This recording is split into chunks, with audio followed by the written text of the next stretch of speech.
Team, welcome to this week's staff video update. I'm breaking out a little bit of my Christmas wares. I'm doing a video for the Celebrate Recovery team who does a phenomenal job of serving people and helping them experiencing the life-changing adventure. So I wore this in and you get to experience it too.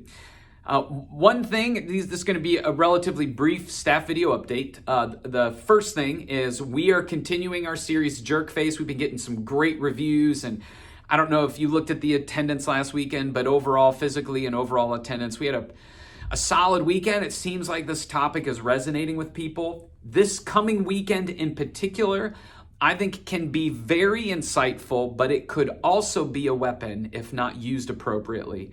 I'm going to be covering some of the Proverbs passages that I did at the last staff meeting, and basically how others receive truth is an indicator of how you should or could, the most life-giving way to relate to them.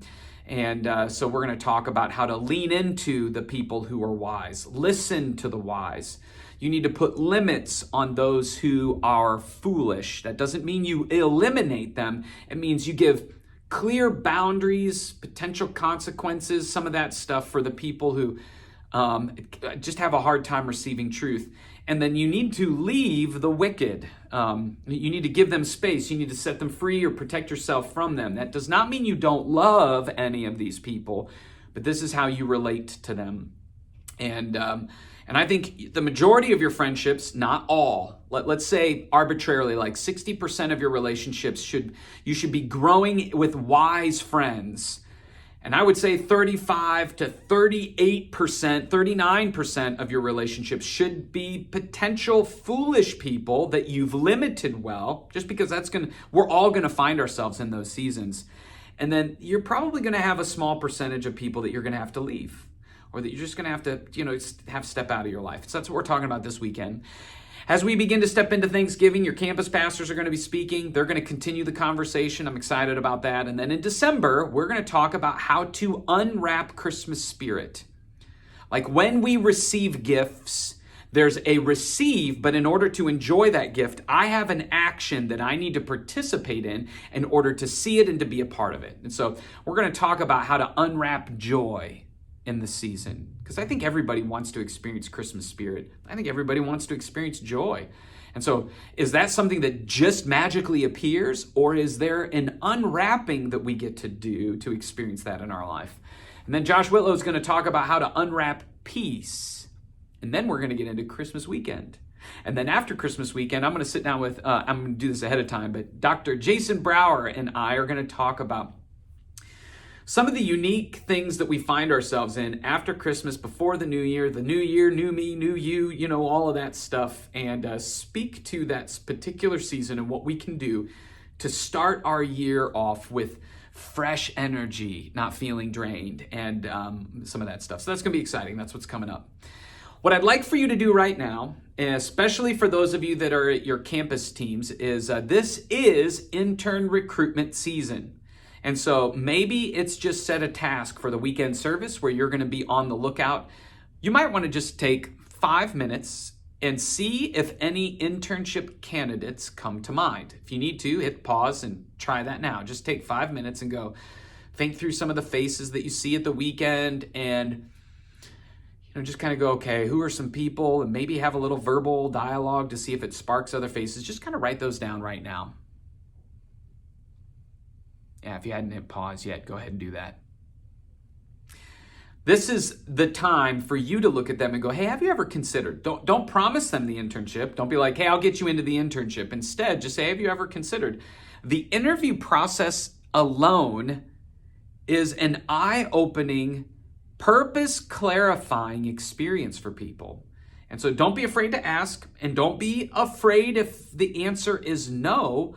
Some of the current interns or previous interns that we've had, the first answer was no. And then they went to work on some of those key areas and came back and became a vibrant part of our team. So be thinking about that. Start making those asks. In the exec summary, we'll have the link on where you can send them to begin the application process. All right. Next, In the exec summary, we're going to be stepping into a new meeting rhythm next season. Our hope and heart behind this is really to maximize central time together, the time that we're inviting people to come to the Perrysburg campus, maximizing our leaders' time in order to increase opportunities for those of you in campus world to connect at a campus level. We have, there are some teams where it's like getting dream teamers and getting dream team leaders is difficult, and the only way to do that is if you're spending a little more relational time with them. And so we're trying to open up windows and opportunities to increase those connections instead of filling your weeks with meetings here. And at the same time, how do we become more efficient where we may be duplicating communication and all of that stuff? So we're going to be stepping into that in January. We know that, man, for some of you, this really creates a little bit of chaos in what had become a rhythm or routine for you. And I'm sorry about that. I really believe that when we start to step into this, it's going to start, not initially, but it'll start to add some clarity and momentum and hopefully more time for you to do what you need to do. Last thing that I want to share with you is Luke shared an incredible devotional with our executive team and actually with the pastoral ordination group. And as we step into Thanksgiving and as we think about all the things that we're thankful for, I think it's a pretty cool opportunity to ask the question, potentially, am I thankful for the right stuff? Am I really thankful for what God has done in my life and not just thankful for the stuff that he gives me? And so I'm going to encourage you to take a few minutes and either read that together or take some of your time just to give it'll take you 5 to 10 minutes, but maybe just give yourself 15 minutes somewhere in the building, quiet space to read through, 30 minutes to reflect on this, put on some music and just go, okay, God, where am I at? Because here's what I know.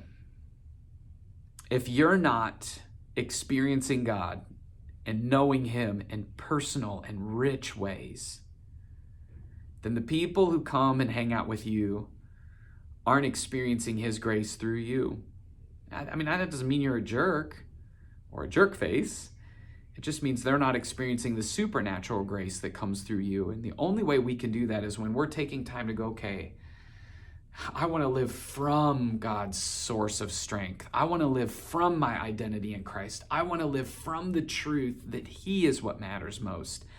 And I think Luke's devotional does a great job of reminding us of some of those key things. So enjoy. Thanks.